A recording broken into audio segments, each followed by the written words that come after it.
Hi, I'm Marty Nemko. My typical career counseling client has a bachelor's degree but doesn't know what career to pursue. Often they're interested in many things, but no one career stands out, or their abilities aren't specific enough to suggest a career path. For example, they know they're intelligent or sociable or detail oriented or artistic, but that doesn't sufficiently narrow the options. Or their interests are shared by so many people, things like nonprofit work, entertainment, jobs in the media and fashion, sports, or the arts, that it is hard to find decent paying work in those. Best practice would be to be thorough, and I try to describe a good, thorough approach in my new book, Careers for Dummies. Careers for Dummies. My enunciation isn't so good. Um, but I thought you might find it useful to know what such people end up doing in practice, the shortcuts they tend to take. They do one of these.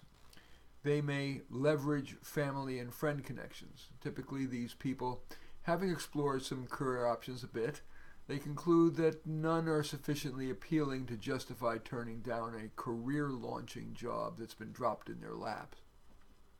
For example, a parent may get their kid an interview at their workplace or offers a job in the family business.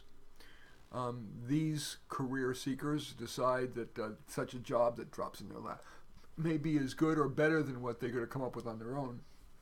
And they're often right. While a small percentage of people have only one career that is quintessentially right for them, most people's career success is going to depend more on attributes that exist across many careers.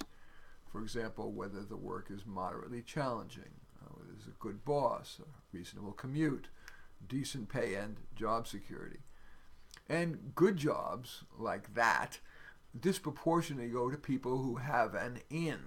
And that's especially true for new grads with a Bachelor of Arts, a BA degree.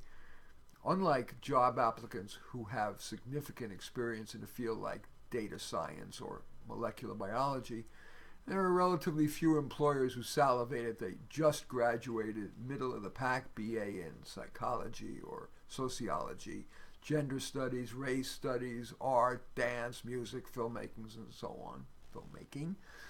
on.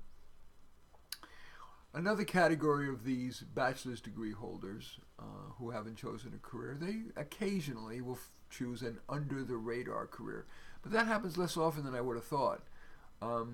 They find something that most people haven't heard of that appeals enough to them to pursue. So typically it's some amalgam of their skills and interests, like grant writer or child life specialist or patent searcher.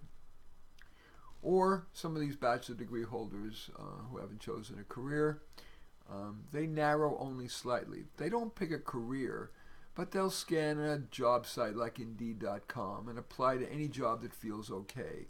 Generally, it's something that matches their broad core strength, whether it be they're a word person or a people person or a numbers person. And generally, that works only when the client is willing to apply to lots of jobs and customize their resume and cover letter to each one of them. And that's because new grads don't have enough successful marketable experience to often make their application number one among the dozens or hundreds of applications for most decent, openly advertised, entry-level professional jobs that don't require substantial technical expertise. Some of these BAs go to graduate school. Maybe after making some attempt to land a job, they choose to spend the time and the money on grad school, for example, law school or an MBA or a PhD in computer science or a master's in public policy or some less top of mind field like optometry or landscape architecture. They at least ostensibly increases their hireability. Also, grad school is a socially acceptable way to avoid looking for a job.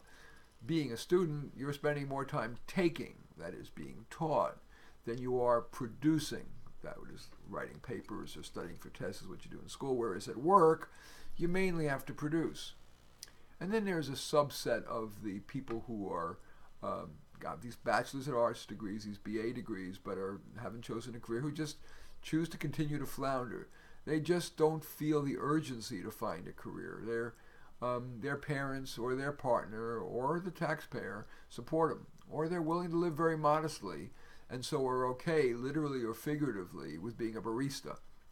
Many of these people have artistic sensibilities, but they have insufficient talent and or drive to beat the odds of making a living from their creative output.